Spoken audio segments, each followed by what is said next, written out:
erum við staðsett í Varmá í Hveragerði á móts við steininn Þetta líður hjá, en þannig er lífið. Og það er samverkefni Elísabetar Jökulsdóttur rithöfundar og Matthíasar Sigurðssonar sem að skar út steininn. En við ætlum að tala við hana Elísabetu og fá að vita hver hugmyndin er á bakvið hennar stein. Heyrðu, hugmyndin kviknaði þannig að ég var hérna á heilsustofnun og þá var ég alltaf, að því ég er svo mikið, að því rithöfundar alltaf svona einir að hugsa einhvers staðar, þá tók ég stól og sett hann bara á árbakkann og þar satt ég í sólinni og var brún leið og ég fór að hugsa áin líður hjá og ég fór að hugsa þetta orðatiltæki þetta líður hjá, sem sagt, eins og við segjum oft þegar við erum döpur, þú veist, á klöppu hvort öðru á öxlinu og segjum þetta líður hjá, stundum þarf maður nú meiri hjálp heldur en það, sko. Og hérna, svo fannst mér líka að þetta væri svona fyrir unglinga, af því unglingar voru með svo mikinn kvíða á þessum tíma og voru að taka líf sitt, þannig að ég hugsaði að steinninn væri alveg magnaður fyrir unglinga að sitja hérna og mynda vináttusamband við náttúruna. Af því þegar við erum að hjálpa sjálfum okkur og erum í sjálfshjálpargírnum, þá förum við til sálfræðinga og þá förum við á alls konar sjálfshjálparnámskeið og borðum hollan mat og allt þetta, en gleymum kannski náttúrunni, þú veist að hún hérna einhvern veginn nærir okkur og við erum náttúran og þá finnum við þessi tengsl og þessi tengsl eru alveg eins og bara tengsl milli fólks. Og svo hérna var Aldís bæjarstjóri baði mig að gera þetta á 60 ára afmælinu og mér fannst hún alveg frábær að einhvern veginn stökkva á þetta og hún bara stökk á þetta og við fengum borgað og Matthías Rúnar Sigurðsson, af því þá var ég orðin afhuga að setja stól, fyrst ætlaði að setja stól, en svo kom þessi hugmynd með steininn og hérna, því við sitjum oft á steini við sjóinn þegar við erum að pæla í málunum og þannig að þessi steinn kom til sögunar og Matthías Rúnar Sigurðsson, hann er myndhöggvari. Ég fékk hann til að höggva sætið út og finna steininn og hann á alveg heiðurinn af því, þannig að hann er líka höfundur verksins. Og svo bara vona ég að fólk segir að það siti bara hérna og svo líði þetta hjá og mér skilst að fólk sé farið að kalla steininn hamingjustein og það komi bara hérna í heilunarskynni. Þannig að þetta er svona, kannski verða margir steinar hérna einhvern tímann. Þá geta vinir setið saman? Já, geta vinir setið saman, sko. Að heila sig? Já, en þetta er svona fyrir eina mannesku og Almar Atlason hérna, myndlistarmaður, hann var frægastur fyrir að vera Almar í kassanum, að hann sagði það eru svo fá höggmyndaverk sem eru fyrir sko einstakling, sko.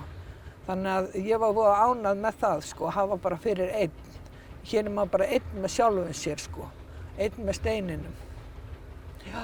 Og hvernig líður þér í þessum steini eftir að þetta var sett upp? Heyrðu, mér líður bara alveg eins og ég sé kraftaverk, sko, eða sem sagt, mér líður bara rosa vel og hérna, ég er rosalega montin af þessu verki og montin af okkur Matthíasi að hafa unnið saman að þessu og hérna, maður bara lætur fara vel sig og hérna, mér líður svona, ég fer strax að hlusta á Anna. Ég fer strax að hlusta á hana, hvað hún er að segja mér, sko. Og hún segir bara að þetta líður hjá. Þannig að þá bergmálar það við mína hugsun. Eins og ég er búin að vera með svo mikið kvíða. Ég hef ekki þorað að keyra út á þjóðveginum. Og svo get ég sagt, þetta líður hjá, sko. Þetta er búið að vera að líða hjá í 2 ár. Ég var að keyra á Selfoss í fyrsta sinn í 2 ár í gær. Og hérna þannig að... Hvaðan kemur þessi kvíði? Heyrðu, hann kom bara, ég átti að fara í tannaðgerð og átti að draga úr mér 6 tennur og hérna í neðri góm og ég fattaði eins og maður felur oft áföll í líkamanum, maður felur hérna eitthvað áfall í maganum, herðunum, jafnvel rassinum, maður felur þetta, þú veist, ekki í höfðinu, ekki í heilanum endilega, sko, heldur heilin er kannski allur líkaminn, sko, maður felur þetta í, maður finnur verk í maganum, sting í öxlunum og ég fekk svona í tennurnar og ég held að ég hafi falið þar hérna þegar ég var lítil ólst ég upp á alkóhólísku heimili og ég var kvíðin því að ég myndi deyja á heimilinu, að það væri ekki til að borða að þau myndu allt í einu hverfa, foreldrar mínir, og ég fann ekki kvíðan af því ég sett hann í tennurnar af því það var ekki hægt að finna kvíða og ég fór í svona hlutverk, annarkvort að vera svarti sauðurinn sko eða þá að vera hetjan, að vera alltaf að hjálpa til. Þannig að ef leið og kom inn í svona hlutverk þá hættur eiginlega að finna tilfinningar nema bara þær tilfinningar sem að hlutverki býður upp á sko.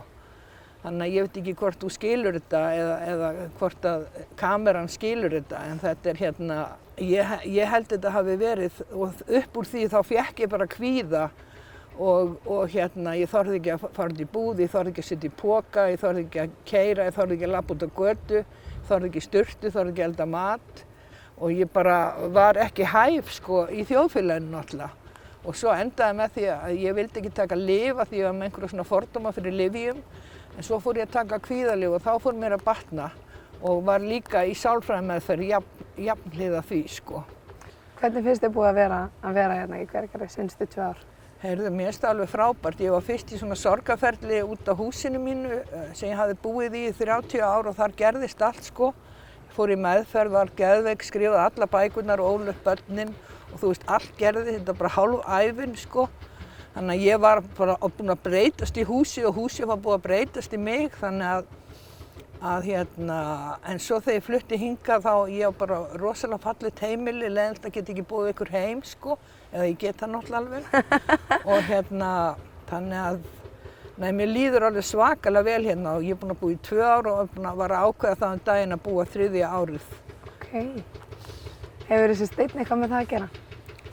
Örugglega. Mér finnst sko, ég kem ekki hérna mjög oft en ég verð svo snortið þegar fólk bara stoppa mig á götu og byrjar að tala um steininn og hérna það setist inn í steininn og það hafi svo djúp áhrif á það og hérna þá bý ég hérna í Hveragerði í sama bæ og steinninn og þetta allt lífið sem búið að stofnast í kringum hann sko.